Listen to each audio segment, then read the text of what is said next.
تو کیسا محسوس ہوا, کیسا مطلب کہ ایک ہوتا ہے نا کہ آپ MNA ہیں تو کیسا لگا, کیسا مطلب کہ کیا فیلنگس تھی, کیا سوچتے تھے, کیا مقصد یہ جو آپ نے والد صاحب کا ایک مقصد تھا کہ غریبوں کی آپ نے کام کروائے اور بہت سی ایسی چیزیں, وہ لے کے آگے چلے یا اور کیا کوئی نئی چیز کہ اب نئی کریٹیوٹی لے کے آنی ہے چیز کوئی ایسی سر؟ دیکھیں, ملک کو خدمت کرنے کا اگر آپ کے اندر جذبہ ہو نا تو ضروری نہیں ہے کہ آپ ممبر نیشنل اسمبلی بن کے ہی آپ خدمت کر سکتے ہیں. ہم جو اپنے شعبوں کے اندر آلریڈی کام کر رہے ہیں, ہم اس کے اندر بھی اگر پاکستان کے لیے نیک نامی کا باعث بنیں گے تو وہ اس ملک کی خدمت ہی ہے. جہاں تک اب میرے MNA بننے کا معاملہ ہے تو میں آپ کو علی بتاؤں, وہ تو ایک حادثاتی تھا, وہ مریم نواز والا جو معاملہ. مریم نواز شریف صاحبہ کو جب آپ جانتے ہیں ایک عدالتی فیصلے کے ذریعے ان کو الیکشن کے میدان سے باہر نکالا گیا, تو اس کے بعد انہوں نے مجھ پہ یہ اعتماد کیا, میری پارٹی نے مجھے اس قابل سمجھا, تو میں اس کا شکر گزار ہوں. اور میں نے اسی لیے ہر فورم کے اوپر کھڑے ہو کے یہ بات کی ہے کہ یہ میری جو سیٹ ہے, ہمارے خاندان کے پاس جو بھی عزت ہے وہ پارٹی کی بدولت ہے اور پارٹی کی امانت ہے. اچھا علی بھائی, آپ کی جو اسٹڈی تھی وہ تو بزنس میں تھی نا, تو وہ بزنس میں اسٹڈی تھی, اس کے بعد آپ سیاست میں آ گئے, اب آگے کیا پلان ہے؟ میری جو ٹریننگ تھی وہ بالکل آپ نے ٹھیک کہا, اکنامکس اور فائنانس کی بیک گراؤنڈ ہے. اس کے بعد میں نے 5-6 سال دنیا کا ایک ریناؤنڈ بینک ہے ABN AMRO بینک, اس کے اندر کارپوریٹ بینکنگ کے اندر ملازمت کی تھی. اللہ تعالیٰ نے وہاں پہ بھی ڈھیر ساری عزت دی. اس کے بعد میں اپنا جو خاندانی ہمارا کاروبار ہے ٹیکسٹائلز کا, ایکسپورٹ کا, اس کے اندر آ گیا. وہاں پہ میں نے کوشش کی کہ اپنے ارد گرد اپنے دوستوں کی, اپنی انڈسٹری کی فلاح کے لیے کام کر سکوں, مزدور یونینز کے لیے بہتری کے لیے کوئی سلسلہ طے کر سکوں. اس کے بعد وہاں پہ مجھے موقع ملا, میں آل پاکستان ٹیکسٹائل ملز ایسوسیشن جو پاکستان کی ایک پریمیئر ایکسپورٹنگ ایسوسیشن ہے اس کا منتخب ہو کے چیئرمین بنا. وہاں پہ میں نے ایکسپورٹ انڈسٹری کی خدمت کرنے کی کوشش کی. اس کے بعد وہاں سے مجھے پارٹی نے اس قابل سمجھا کہ میں MNA کے طور پہ آ گیا ہوں. جب مریم نواز صاحبہ کو انہوں نے عدالتی فیصلے کے ذریعے ہٹایا تو میں اب اس رول کے اندر کوشش یہ کر رہا ہوں کہ اپنی ان پٹ اچھے انداز کے اندر نیک نیتی کے ساتھ حکومت میں ہوں یا نہ ہوں. اچھا علی بھائی, یہ بتائیے گا کہ جیسے کہ آپ کا جو تعلق ہے وہ تو مزانگ صفا والے چوک سے ہے نا, تو پیدائش بھی ادھر کی, تو بچپن علی بھائی کیسا تھا, کون سے اسکول سے آپ نے تعلیم حاصل کی, باہر کب گئے, تھوڑا یہ سر عوام کو بتائیں. ضرور. میں دیکھیں پیدائش میری مزنگ لاہور کی ہے, اور اس کے بعد میں HSN کالج کے اندر میں نے تعلیم حاصل کی. وہاں سے O لیولز جو تھے وہ 92 کے اندر کیے, A لیولز 94 کے اندر کیے. اس کے بعد پاکستان کی جو سب سے نامور یونیورسٹی ہے Lahore university of management sciences, جس کو لمس کہتے ہیں, وہاں سے میں نے انڈر گریجویٹ ڈگری کی ان اکنامکس. وہاں سے اکنامکس کی ڈگری کرنے کے بعد میں لنڈن کے اندر, میرے اللہ تعالیٰ نے میرے والدین کو اس قابل بنایا کہ انہوں نے مجھے لنڈن میں جو ایک سب سے بہترین فائنانس کا یونیورسٹی, آپ نے نام بھی سنا ہوگا, امپیریل کالج, وہاں پہ مجھے بھیج کے ماسٹرز ان کوانٹیٹیو فائنانس کروایا.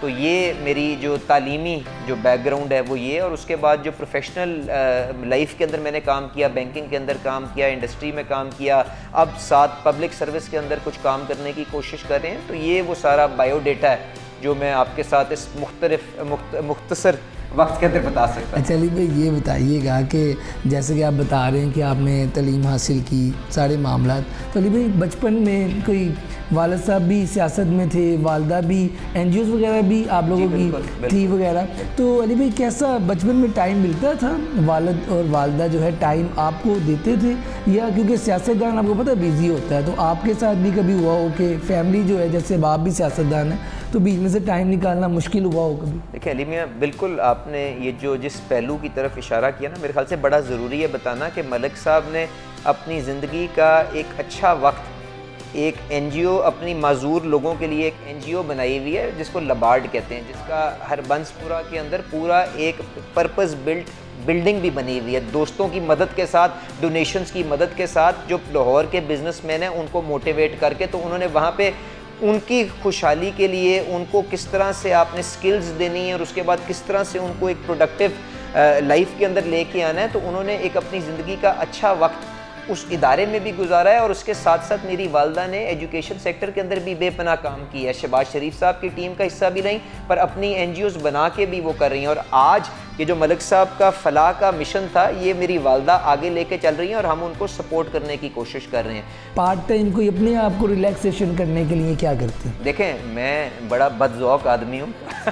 آپ نے وہ جو فلموں کا اور شعر و شاعری کی بات کی, شاید اس کے اندر تو اتنا ٹائم نہیں ملتا کہ جا کے بندہ ان کو اس طرح سے دیکھ سکے, پر جب بھی ٹائم ملتا ہے میں یہ ضرور کوشش کرتا ہوں کہ جو میرے ایک سبجیکٹ جو میرے دل کے بڑا قریب ہے, جو معیشت ہے, کیونکہ میں یہ سمجھتا ہوں کہ اس ملک کی بدحالی کو اگر ہم نے بدلنا ہے نا خوشحالی کے اندر, تو اس کے لیے ہمیں اپنی معیشت کو سیدھے ٹریک پہ لانا پڑے گا. اس کے اندر ہمیں نہ صرف گروتھ دکھانی ہے پر سسٹینیبل گروتھ دکھانی ہے. کپڑے وغیرہ کا یا گھڑیوں کا یا گاڑیوں کا ایسا کوئی شوق ہو, اپنی شاپنگ وغیرہ کہاں سے کرتے ہیں؟ بہت سے سیاستدان ایسے ہیں جو کہ پاکستان کے کپڑے بھی نہیں پہنتے, تو سر آپ کہاں سے شاپنگ کرتے ہیں؟ نہیں دیکھیں, اچھی چیزوں کا تو میرے خیال سے ہر کسی کو شوق ہونا چاہیے. اپنی حیثیت کے مطابق, اپنی کیپیسٹی کے مطابق کوشش کرتے ہیں کہ جتنا ٹائم ملے اس کے اندر صاف ستھرے اچھا لباس بھی پہن لیں, گاڑی بھی صاف ستھری اپنے پیسوں کی بغیر کسی کے حق تلفی کریں. جس حد تک افورڈ کر سکتے ہیں گاڑی بھی اس کے مطابق رکھیں. باہر اگر جا کے ٹریول کر کے کوئی کھانا کھا سکتے ہیں اچھی جگہ پہ, ریسٹورنٹ پہ, تو زندگی کی جو ساری اچھی چیزیں ہیں ان کو جس حد تک برانڈ کانشیس نہیں ہے, برانڈ کانشیس, اچھی چیزوں کا سب کو شوق ہوتا ہے. کھانے کے شوقین تو لاہوریے مشہور ہیں, میں بھی لاہور کا ہوں, آپ بھی مزاح کی پیدائش ہے. علی بھائی کہاں کا کھانا پسند ہے؟ وہاں کا تو ہریسہ بڑا صفوں والے چوک کا تو ہے, تو کھانے میں کیا پسند ہے؟ ماشاءاللہ آپ نے بتا دیا, لاہوری تو ہر قسم کا کھانا بالکل, ایز لانگ ایز وہ وافر ہو اور اچھے ٹیسٹ کا ہو تو وہ کھانے میں بلیو کرتے ہیں. تو میں اچھا کھانا ضرور کھانا پسند کرتا ہوں, پر وہ کون سی خاص چیز ہے جس کو کھانا ہے یا نہیں کھانا اس پہ کوئی اتنا زیادہ چوز ہی نہیں ہوں. اچھا علی بھائی یہ بتائیے گا کہ جگہ کون سی پسند ہے؟ پاکستان کیونکہ بہت خوبصورت ہے, ہمارے جو پہاڑی علاقے ہیں, اس کے علاوہ پوری دنیا ہی بڑی خوبصورت ہے اللہ تعالیٰ نے. کیا کون سا علاقہ ہے جو آپ کے دل کو جو ہے ٹچ کرتا ہے؟ آپ میرے خیال سے نتھیا گلی جو ہمارے قریب ہے, وہاں سے لے کے آپ دور تک گلگت بلتستان خوبصورت, بہت سے اس طرح کی چیزیں ہیں. اس کے ساتھ ساتھ باہر کے ممالک کے اندر بھی آپ جائیں, آپ شروع ہو جائیں ایک کونے سے, آسٹریلیا سے لے کے امریکہ تک اگر آپ چلے جائیں تو ہر جگہ کچھ نہ کچھ نایاب چیز آپ کو ملتی ہے. تو اللہ تعالیٰ کا کرم ہے کہ مجھے پاکستان کے اندر ٹریول کرنے کا بھی موقع ملا اور باہر بھی موقع ٹریول کرنے کا ملا, اور ہر جگہ جو اچھی چیز پائی اس کو اپریشیٹ بھی کیا میرے خیال سے. مگر میرے خیال سے جو زیادہ بنیادی چیز ہے نا کہ جب آپ ٹریول کرتے ہیں تو آپ کو زندگی کے اندر فرق فلیورز جو ہیں ایکسپیرینس کرنے کا موقع ملتا ہے. الگ صاحب کے ساتھ بھی مجھے یہ شرف حاصل ہے کہ ان کے ساتھ امریکہ بلکہ لے کے ان کو میں گیا, ان کو ایک جگہ کیلیفورنیا کے اندر دکھائی. بلکہ آخری سفر جو ہم نے باہر کیا کسی اور ملک کے اندر وہ یہ تھا کہ میں ملک صاحب کو خود اپنی والدہ کے ساتھ, بیوی بچوں کے ساتھ عمرے پہ لے کے گیا. مجھے یاد ہے کہ ان کی یہ خواہش تھی, تو عمرہ کر کے 1 جنوری 2020 کو ہم واپس آئے تھے اور ملک صاحب نہایت ہی خوش تھے کہ یار میں نے عمرہ. اچھا علی بھائی آپ بھی سیاست میں, والدہ بھی اور مرحوم والد بھی, تو کبھی بھابھی نے شکوہ کیا ہو کہ جی ساری سیاستدان ہے, میں پیچھے رہ گئی ہوں, میں بھی, تو ایسا کوئی ان فیوچر میں پلان ہے کہ مسز کو بھی آپ سیاست میں لائیں, یا بچوں کا تو ہوگا یہ بھی وہ چھوٹے ہیں؟ دیکھیں میں نے آپ سے بتایا کہ میرا بھی حادثاتی طور کے اوپر میں کس طرح سے سیاست کے اندر آیا, ورنہ ملک صاحب کی اس وقت صحت تھی, ملک صاحب ماشاءاللہ حیات تھے, وہ تو خود اچھے انداز کے اندر اپنی سیاست کو آگے لے کے چل رہے تھے. میں تو سپورٹنگ ویل کے طور پہ ان کے ساتھ چل رہا تھا.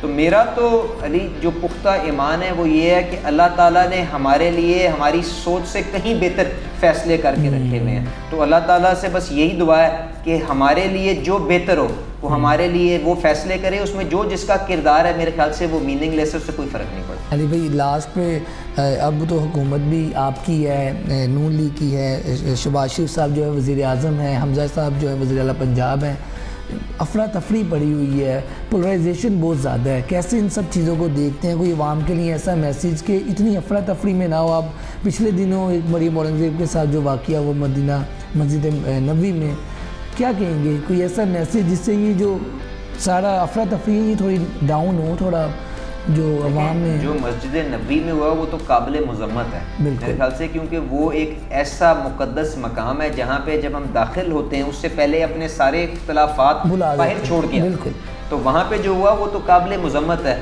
اب باقی جو یہ کہ جی ہمارے درمیان میں یہ جو تناؤ آ گیا ہے اس کو کس طرح سے کم کرنے کی ضرورت ہے, تو وہ یہی ہے کہ دلوں کے اندر وسعتیں پیدا کریں. اور ہمیشہ میری تو یہ سوچ ہے, اور میں اگر آپ پچھلے 3-4 سال کے اندر دیکھیں, زیادہ ذمہ داری اس کے اوپر ہوتی ہے جس کو اللہ تعالیٰ عزت بخشتا ہے. پہلے عمران خان صاحب کے پاس اللہ تعالیٰ نے حکمرانی کا موقع دیا, پر ان کے اندر اتنا ظرف نہ سامنے آ سکا کہ وہ اپوزیشن کو اپنے اندر سمیٹ کے آگے لے کے چل سکے. جب دشمن نے بھی ہمارے پہ حملہ کیا تو وہ اس وقت بھی اپوزیشن کے ساتھ نہ بیٹھ سکے, تو اس کے اوپر تو میں افسوس کا اظہار کر سکتا ہوں. اور آج امید رکھوں گا اپنے لیڈران سے, میاں شہباز شریف صاحب سے, میاں حمزہ صاحب سے, کہ قوم کو اپنے اندر سمیٹنے کی کوشش کریں. اگر کسی نے کوئی ان کے ساتھ زیادتی بھی کی ہے اس کو درگزر کر کے اپنے ساتھ لوگوں کو ملا کے ملک کے مفاد کے اندر اس گاڑی کو آگے چلانے کی کوشش کریں. اور مجھے پورا یقین ہے کہ انشاءاللہ شہباز شریف صاحب بھی, حمزہ صاحب بھی, کیونکہ یہی وہ سوچ ہے جو میاں نواز شریف صاحب نے ان کو دی ہے, مریم صاحبہ کو دی ہے, وہ اسی سوچ کے تحت ان ساری چیزوں کو سمیٹ کے آگے لے کے چلیں گے, اور اسی طرح ہم پاکستان کو ایک بہتر ملک بنا سکیں. جی بالکل, آپ نے باتیں سنی علی پرویز ملک صاحب کی. سب سے خوبصورت بات جو کہ درگزر کرنا چاہیے, سیاستدانوں کو بھی اپنے دل جو ہے بڑے کرنے چاہیے. اور یہ جو آپ نے باتیں سنی, یہ نو ڈاؤٹ آج کی جو یوتھ ہے ان سب باتوں کو سنے گی, اور یہ جو افراتفری اور تناؤ کا جو ایک شکار ہوا پاکستان ان چیزوں سے باہر نکلے گا. آج کی ویڈیو کے ساتھ مجھے دیں اجازت, اللہ حافظ.